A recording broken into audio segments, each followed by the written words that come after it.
Hello, we're out here going around my girlfriend's property again. We lined up a guy to build the fence, a nice fence to go all the way around all this dirt leveled and constructed area. Here's the platform where the house will go. But my new Thai girlfriend bought this land. We're gonna build a house in this middle elevated section right here. This is all gonna be trees, flowers, bushes, fruit trees, berry trees, bushes, or whatever. There's ditches there, ditches there, ditch at the bottom, big pool at the bottom. She owns all these rice fields up to the palm trees. And we lined up a guy this afternoon to build a fence. An expensive fence, half concrete, half metallic. The upper half metallic. But it's kind of a, I wouldn't say fancy, but it's a nice looking fence. Anyhow, before we start, look at the clouds, man. It's the rainy season, but it only rains maybe a couple hours a day at most. Some days no rain. On bad days, maybe 4 hours of rain. There's the cassava plants. It's a tubular potato-like root. She owns the rice fields. We're not gonna touch those. We'll let those be farmed by her sister and her brother-in-law. But yeah, look at the view. We bought that little hut for $450. You can see other videos with this. But I just wanted to talk about my divorce.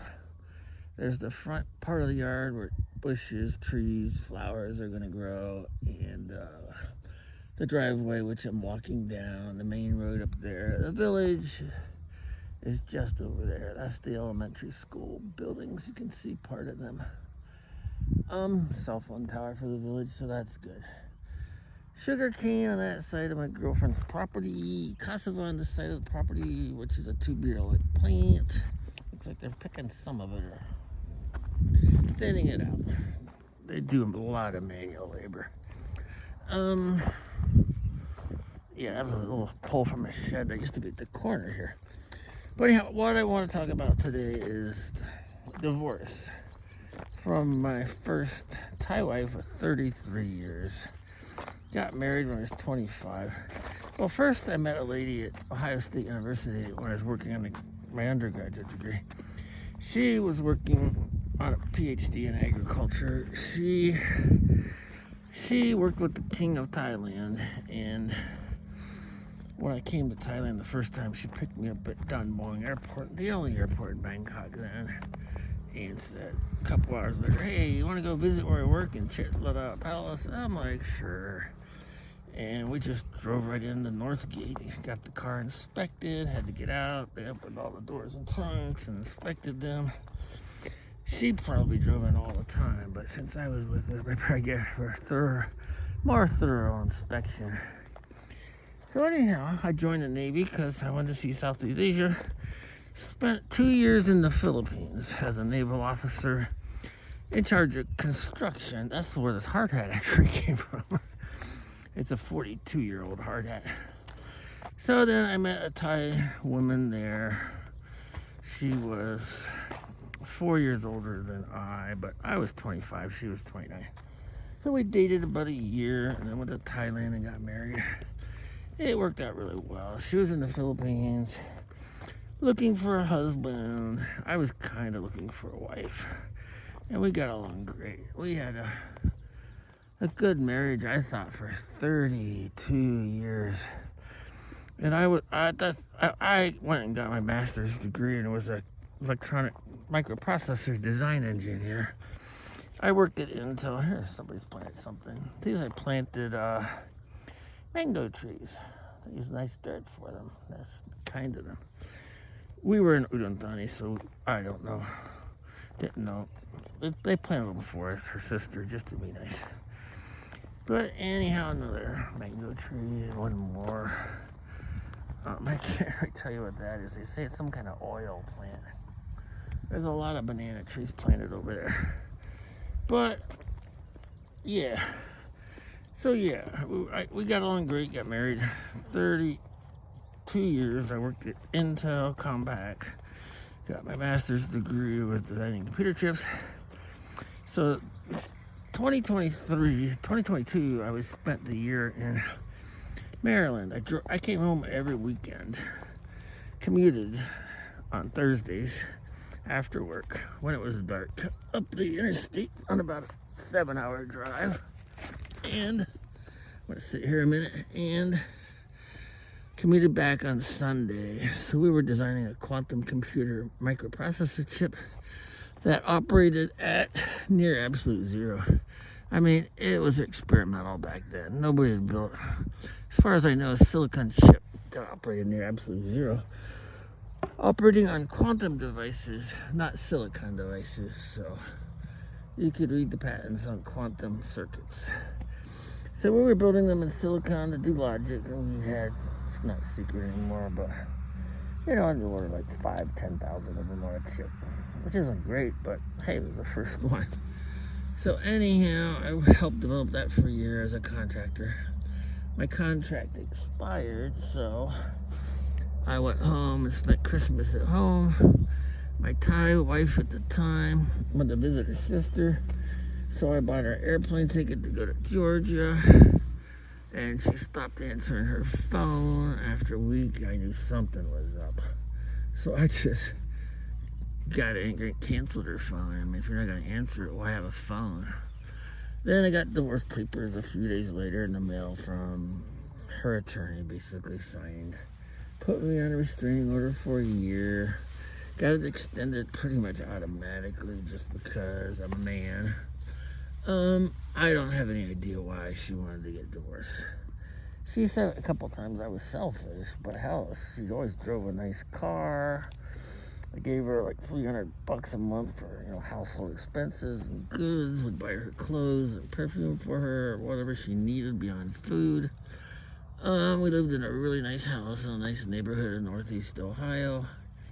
So I don't know what the problem was. My son was accepted to Harvard, Yale, and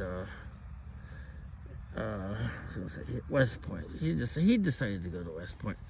He was kind of like his dad, patriotic. You know, now I question the whole patriotism thing as I got older, but as far as I know, he went there, and he was under restraining order too. You know, and he called the police on me because I had a few drinks and I wanted to go sleep on my bed. I woke up like an hour later with the police in my bedroom. It's like, God damn it, you know, I lost it. I said, get the hell out of my house, you know. If you're gonna call the police on your dad for having a couple of drinks, then go on to sleep in his bedroom. You've got issues, you know. I clearly didn't assault anybody, didn't abuse anybody, didn't touch anybody. But, you know, it is what it is. I think his mom manipulated him and convinced him I was a bad person or whatever. And looking back on it, I think it started, you know, a couple years before I got the divorce papers. So I nearly killed myself, you know. The day I got the divorce papers and restraining order, I drank like most of a bottle of vodka, you know, the 1 liter bottles or whatever. I don't know how much. But I was pretty wasted. I was going to drive to West Point. I got to the Pennsylvania border. My brother talked me out of it, so I kind of wanted to continue this, so yeah, I wanted to kill myself at the West Point parade grounds where they march around and do their inspections or whatever they do. It was a nice campus. I was so proud of him to get to go there, but it's now July 2026, and I have never spoken to him again, but the VA helped me a lot to get over my extreme depression for a couple months. So I got over that and went on with my life. Now my girlfriend's coming down here and I don't want her to hear all of this, so I gotta turn the phone off again. Hi baby, love you. Love you. Alright, what you doing? Baby love you, baby miss you. Well, my phone got too hot, so I'm turning this way to get shade now because it's too hot. It shut off. I'm having a conversation. I don't really want to continue the conversation because you're here now. I love my and you're going to be on YouTube just dear. like this right in the middle of my video. But I'm going to wait till you leave because I want to continue this thoughts right now, please, while I've got it in my mind. Can you understand? Understand how? Okay. You have a good walk then. Yes. Have a good walk. See you back at the hut. I'm gonna head up there right after I finish this. Baby worry about you when I'm a big man. I can keep myself on the little mound here, baby. But thanks for your love. Okay, love you. This is gonna be your house one day, baby. You gonna love me and the rest of my life in it? Thank you. I love Isaan girls. They're beautiful and they're cute. She wanted implants, and I gotta say, her teeth were pretty messed up after a car accident. So, if anybody ever needed full mouth implants, it was her. So, that was my gift to her my first week in Bangkok. Because she deserves it. She's been a trooper for me since 2 months after my divorce papers. She's been helping me out ever since, baby. And I appreciate it. She stuck with me through bad and good times. She stuck with me when my world was crushed. It's like they say, you know, what kind of woman do you want? Someone that's beautiful and you can wake up to every morning? Or do you want someone that'll stick with you when your whole world is collapsed and crushed? Well, I can honestly say my girlfriend, she seems, I don't think I'm being scammed. I hear all the horror stories about Thai women and Isaan women that are just out to marry and buy land and develop land and build a house and then they divorce you. I hope that's not the case here. If it is, I've already planned. I'm just going up North Thailand, buying a kilo of cocaine with some beautiful woman, eating half of it at one sitting, giving her the other half, drinking a whole bottle of vodka and calling it a day. I know it's not good to talk that way, but you know, I don't believe in God, but that's a whole other thing. But anyhow, there is no afterlife, but that's a whole other story. We'll get into that sometime. See there, I think we're at groundwater level almost. They dug this thing so deep, our groundwater's filling up. But yeah, anyhow, I plan to kill myself at the parade grounds. I don't know why I was hit with divorce papers. But after I got back to Worcester, I had like 25 squad cars. I think the entire police department waiting for me at the city border. You know, I saw one in Smithville. I guess he followed me or radioed the Worcester police. And then right at the border, like 25 freaking squad cars. Really? For a guy that's suicidal wants to kill himself, you're going to show that kind of force? I never indicated I would hurt anybody. I never would. It's my problem. It's not anyone else's. But it is what it is. So after 40 minutes, they talked me to get out of the car. I had my military, same style, Colt 45, issued to us officers in the Navy, on my console, fully loaded. But, you know, I never picked it up. And here's another thing. The police would lie in the police report. They said I picked it up, pointed it to my head. There were a couple other blatant lies in the police report. God, even a small town or small city like Worcester, the goddamn cops, they're egomaniacs. It's just stupid. So anyhow, after that, I was in the hospital a day. No sleep. They keep checking on you every 10 minutes to make sure you haven't killed yourself. That's stupid too. But anyhow, they sit outside your room in a chair and mark it down on a paper. They took me to the suicidal, I guess, insane asylum. I gotta tell you, that was a complete waste of time for a little less than a week. They take your belt, they take your shoestrings, you know. They'll let you wear your clothes, but everything in your room's bolted down. The toilet doesn't even have a lid. You can't hang yourself on anything in the shower. It's just, maybe some people need it, but I don't think that's what I needed. So, got out of there after a week. Drank almost another bottle of vodka. And this time, I don't remember how I got to a county over from my county, but I ran into a mailbox with my mirror, busted up my mirror on my Acura MDX, put a few little scratches and dents in it. Surprisingly, nothing worse than that, but I was coming head on in the traffic. I vividly remember that. I parked at a farm, And then a few minutes later, I see the farmer come running out like he's going to report me to the police. So I hit the road again, you know. And then the county sheriff pulled me over. Thankfully, I didn't get another DWI. But I ended up right back in the same crazy house in Columbus, Ohio. And the lady there at the counter, she's like, "You again? You're back so early." I'm like, "F you." You know, you're making me feel worse here. I know you're a cafeteria worker, but I'm thinking, you know, aren't you supposed to be here to make me feel better about myself?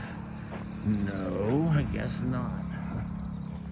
So, that was that, you know? That was that. Here's the sugar cane. So, I got out, you know, 3 days later, because I learned if you don't sign the paper that is consent to them treating you, they have to let you out in 3 days. So I said, "Look, I don't want to be here 3 nights, and I want out." And I suffered through 3 more nights of stupidity. The only thing I learned in that psychiatric hospital was when there's schizophrenics and one of them starts spazzing, that people are coming out of the ground to eat him on a smoke bike. I don't smoke. He came in from smoke bike. Everyone else did too, because they knew this guy was losing it. And he was. He thought people were coming out of the ground to eat him because it was dark out. So anyhow, I got out after 3 days. But here's what I was going to say. When one schizophrenic spazzes, they all spaz. It's like a chain reaction. Now you've got the entire staff of the psychiatric hospital all converged on one part of it, trying to control and unspaz all the schizophrenics. But I ate the meals. That was the only good thing about it. But you have to march to the cafeteria like a prison. It's just weird. And the doctors are useless for my case anyhow. But anyhow, I got out. I never went back, thank goodness. But then I met Tiki in Chiang Rai. She was a good-looking young woman with a daughter, which was very cute. So I said, "I'm going to come see you."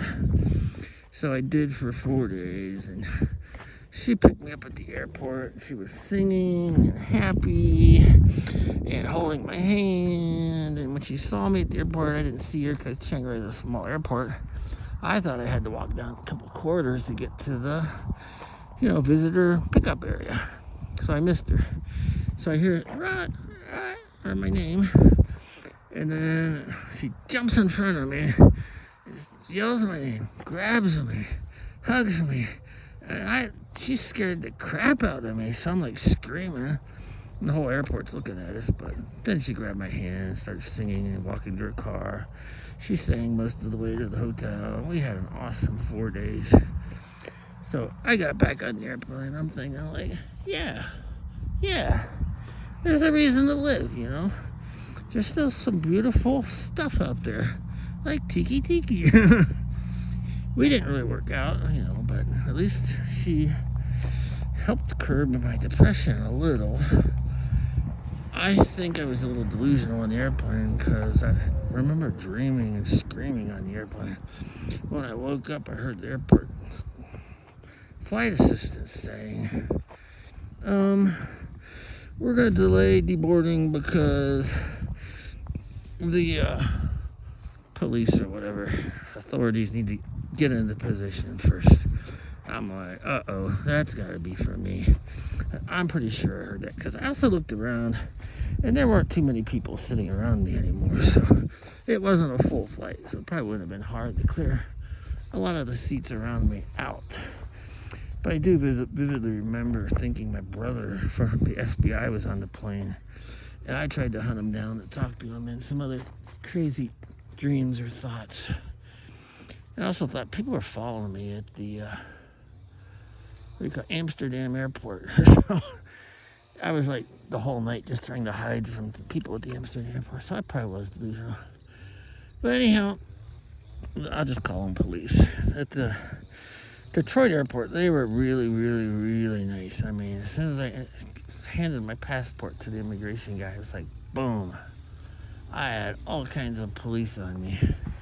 And they bought me chips and stuff. And I bought my drinks. I fell down and get one of my luggages. They helped pick me up and set me down.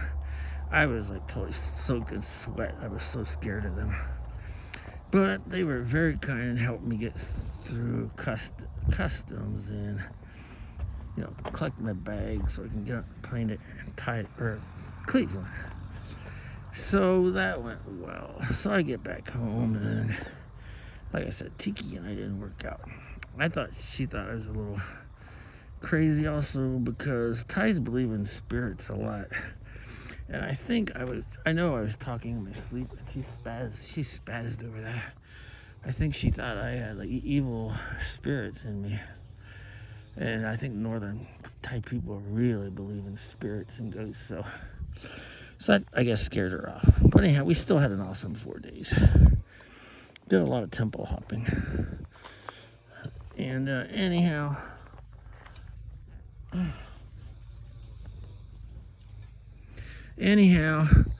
here she comes again. Oh, there she goes again. I gotta love my baby. Love you, baby. Love my baby. I shouldn't be so hard on her, but I'm trying to put together some personal thoughts here. She's welcome to view the video. I don't care, but I'm trying to keep my thoughts running and composed here, so you guys might have something interesting to go through, maybe learn something if you're ever extremely depressed for a couple months to the point you don't even want to get off the sofa, you don't eat, you don't go to the bathroom, because you don't have to, because you haven't really eaten or drank anything. But you have to go occasionally, and you're so weak you almost have to crawl to go to the bathroom, go to the kitchen, get some vodka or whatever. I was cutting down the vodka then. I never got in trouble over it again, really. So, and then I started going to the VA, since I was in the military. And they have a very, very good psychiatric department up in the Cleveland inpatient hospital, and substance abuse hospital inpatient. So I did a 1 month inpatient and really, really learned a lot. And one of the things they teach you, and I believe it now, is live in the moment, live in the moment. You can't control yesterday, it's gone. So just forget about it. Can't really control tomorrow because 90% of what you think will happen never will. So all you can do is live in the present. And that taught me how to stop worrying, not being so serious, not worrying about designing microprocessor chips, and just live in the present, And that's really, really, really sound advice. And Thai Buddhism, I've learned, is that's how Thai people are so calm. They live in the present themselves, They're not too worried about tomorrow. I read a book about an attorney here. Well, actually, I was an attorney too, an American patent attorney. Passed the Ohio bar and patent bar, if it's that important. So I don't think I was a stupid guy, but I worried a lot and worked hard.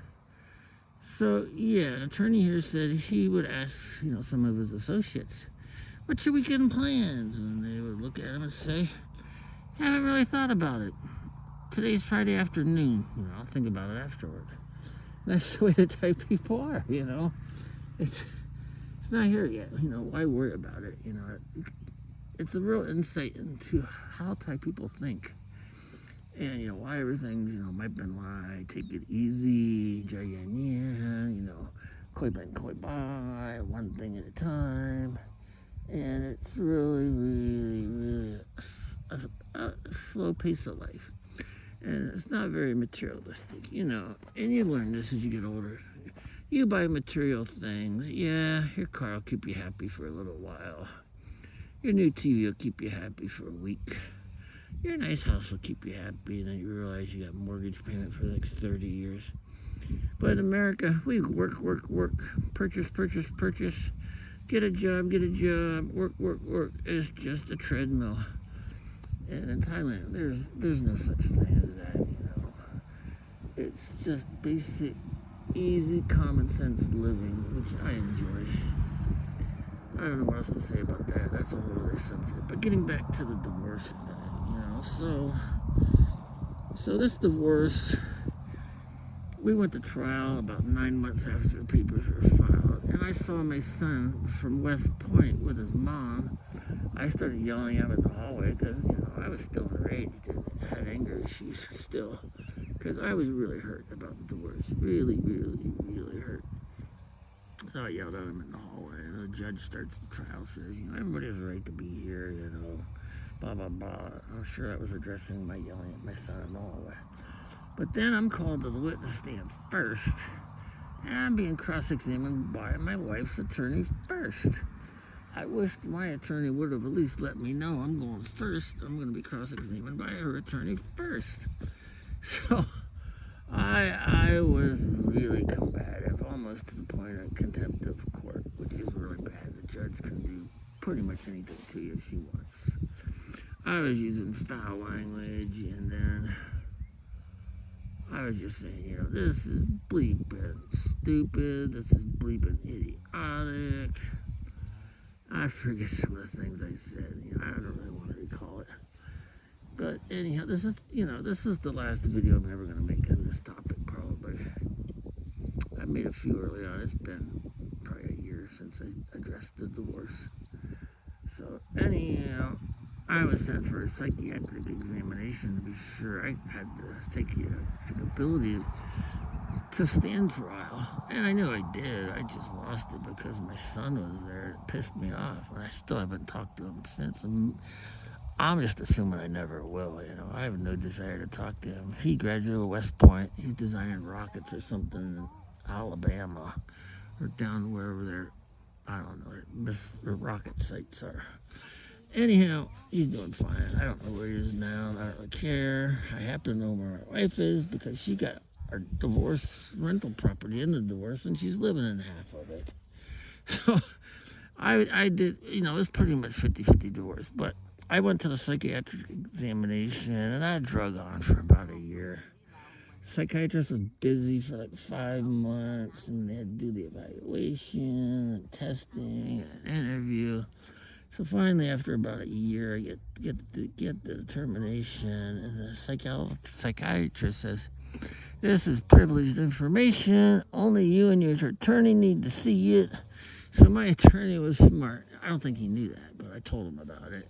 He said, "This is privileged information. Only we need to see it." So he probably did some background check. I doubt if he ever had someone like me go to psychiatric evaluation for standing trial. But anyhow, he wrote a nice letter to the judge saying, the psychiatrist, psychologist, or whatever it says, he can stand trial. Yeah, he's had some anger issues, but he's fully competent, very intelligent, As long as he keeps his anger under control, he'll be just fine. So that was a year later. So we had our trial. She didn't want to have a trial. I'm ready to go to court and argue this case because, I'm still kind of pissed. I want the world to know what I went through. And it didn't need to be that way. She didn't need to blindside me without even telling me she wanted a divorce, without even trying counseling. What an idiotic woman.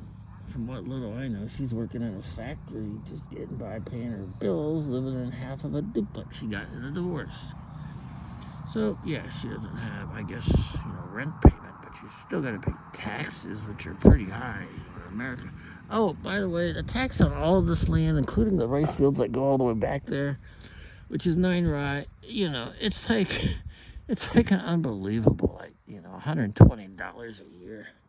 Thailand is just amazing. Every time I turn around, it's a God-given place to retire, I'll tell you. Yeah, there's culture issues and stuff, but I've been coming here, since I was married to a Thai for 33 years.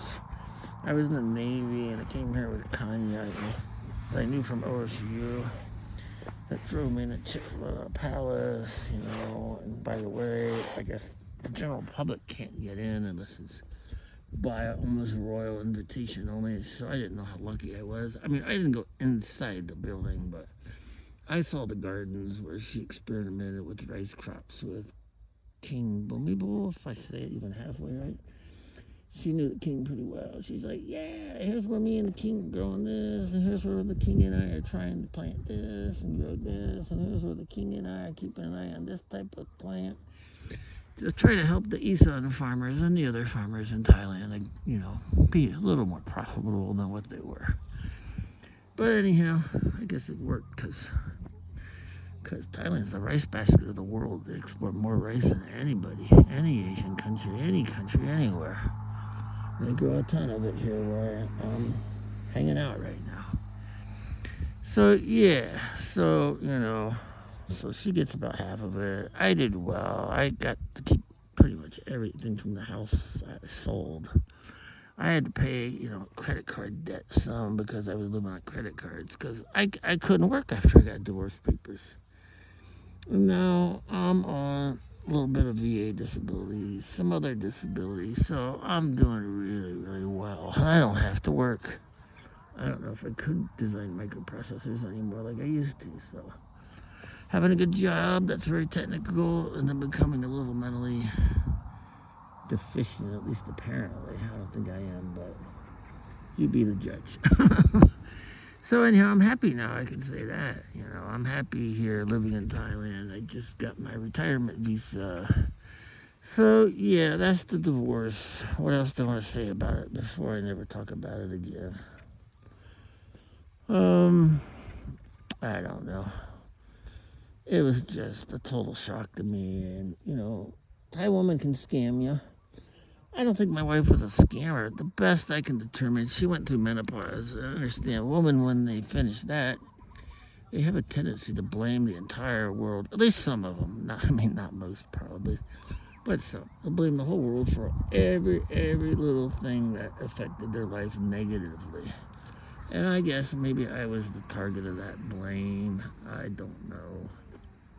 I don't really care. It's over. It's done. I'll never talk to her again. Probably most likely my son. If he wanted to contact me at some point, I'd say, yeah, if you want to come see where I'm living and enjoying life in Thailand, you're welcome to come. But I'm not coming back to America to see you.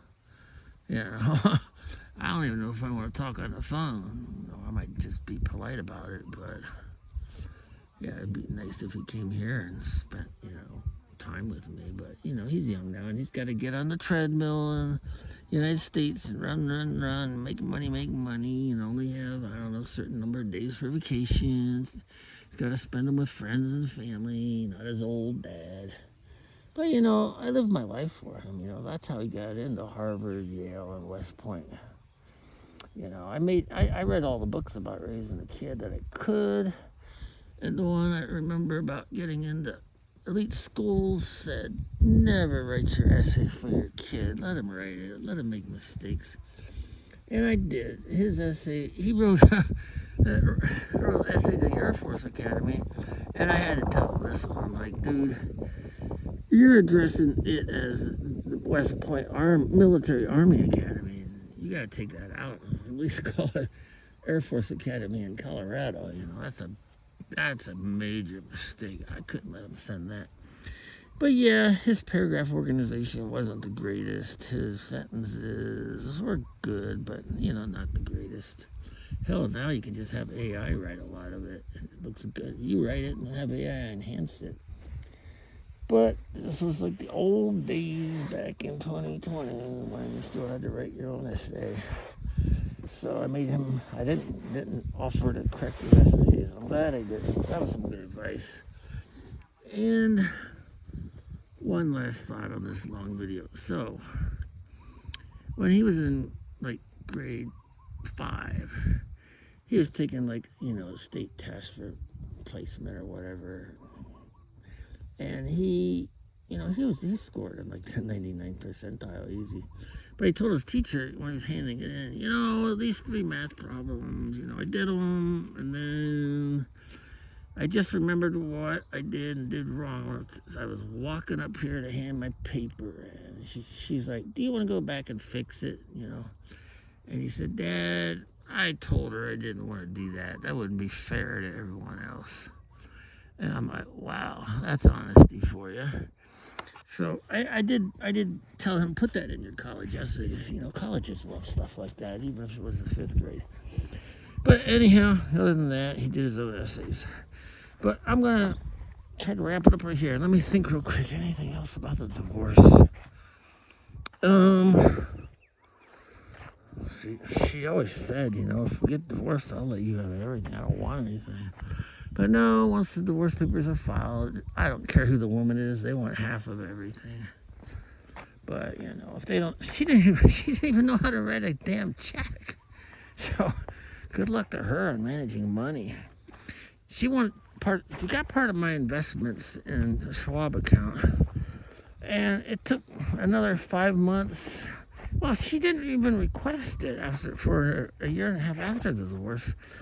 Then I get a letter being sued for contempt of court because I didn't give it to her. Well, I'm on a restraining order. How do I even know where to send this damn money? So I guess her lawyer contacted Schwab, and Schwab's like, we got to have a court order, we got to have other documentation. We just don't willy-nilly, pay out her husband's retirement to her because you say she got divorced. So anyhow, I was cooperative, did all the paperwork. But, a few weeks ago, it still wasn't transferred. I don't know where she wanted the money transferred. I don't even know if she had a retirement account. I'd probably suspect she didn't.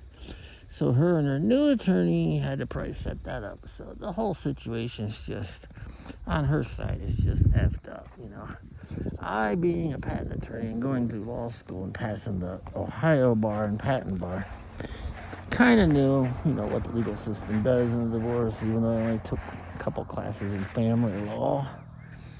But it was just, and I was so depressed. I couldn't, like my brother said, I couldn't even think for myself for a year. So anyhow, that's it in a nutshell. Just wanted my 301 subscribers to have a chance to get to know the real Sabai guy in Thailand. Happy guy in Thailand. Bye-bye. Take care, everybody.